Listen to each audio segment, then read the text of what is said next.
സർക്കാർ ആശുപത്രിയിലെ ഡോക്ടർമാർക്ക് സ്വകാര്യ പ്രാക്ടീസ് നടത്താം, പക്ഷേ നിയമങ്ങൾ ഓരോന്നും പാലിക്കണം. ഇവിടെ ആര്യനാട് സാമൂഹ്യാരോഗ്യ കേന്ദ്രത്തിലെ മെഡിക്കൽ ഓഫീസർ ഇൻചാർജ് ഈ നിയമങ്ങളൊന്നും അറിഞ്ഞിട്ടേയില്ല. ഇവിടെ നിന്നും 100 മീറ്റർ മാത്രം അകലെ അദ്ദേഹം സ്വകാര്യ പ്രാക്ടീസ് നടത്തുന്നുണ്ട്.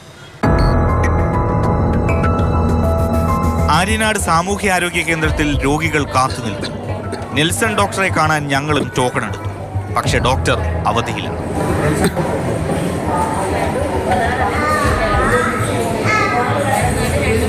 ക്യാമറാമാൻ അനൂപിന് വിട്ടുമാറാത്ത ചുമയുള്ളതിനാൽ ഡോക്ടറെ കാണാൻ ഞങ്ങളും നിന്നു. നെൽസൺ ഡോക്ടറുടെ ക്യാബിൻ ഒഴിഞ്ഞുകിടക്കുകയാണ്. വലഞ്ഞു വരുന്ന രോഗികളെ സേവിക്കാനുള്ളത് ഒരു ഡോക്ടർ മാത്രം.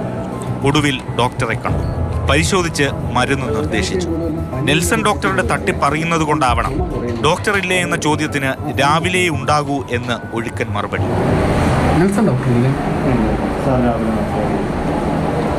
പക്ഷേ ഡോക്ടർ ഇന്ന് ആശുപത്രിയിൽ വന്നിട്ടേയില്ല.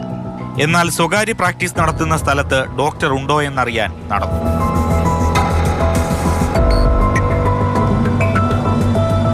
ആര്യനാട് ജംഗ്ഷനിൽ മെഡിക്കൽ സ്റ്റോറിനോട് ചേർന്നിരിപ്പുണ്ട് ആശുപത്രിയിൽ കാണാത്ത ഡോക്ടർ. ബോർഡുണ്ട്. സമയം ബുക്ക് ചെയ്യാൻ വേണ്ടി നമ്പറും പ്രദർശിപ്പിച്ചിട്ടുണ്ട്. ഞങ്ങളെത്തുമ്പോൾ മറ്റൊരു രോഗിയെ നോക്കുകയാണ്. അടുത്ത ഊഴത്തിൽ മുറിയിൽ കയറി.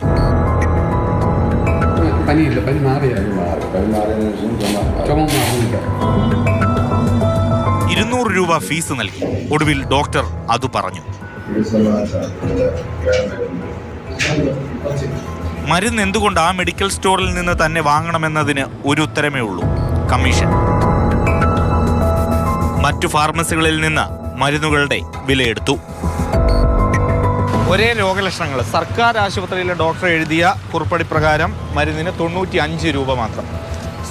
സർക്കാർ ആശുപത്രിയിലെ ഡോക്ടർ പുറത്ത് കൺസൾട്ട് ചെയ്ത് എഴുതിയ മരുന്നിൻ്റെ വിലകൾ 500 രൂപയാണ്. 4 മരുന്നുണ്ട്.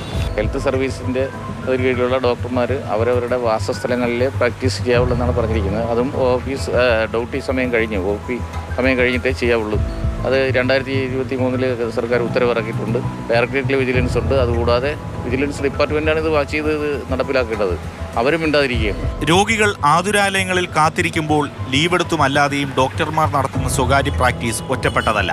നെടുമങ്ങാട് ആശുപത്രിയോട് ചേർന്നിരിക്കുന്ന ഇത്രയധികം ബോർഡുകൾ പറയും നിയമത്തിന്റെ വില.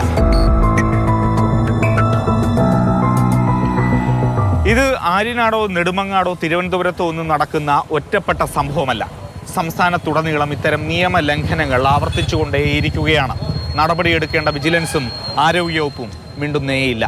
ദൗർഭാഗ്യകരം. MR അനൂപിനൊപ്പം AK Stephin, Mathrubhumi news, Thiruvananthapuram.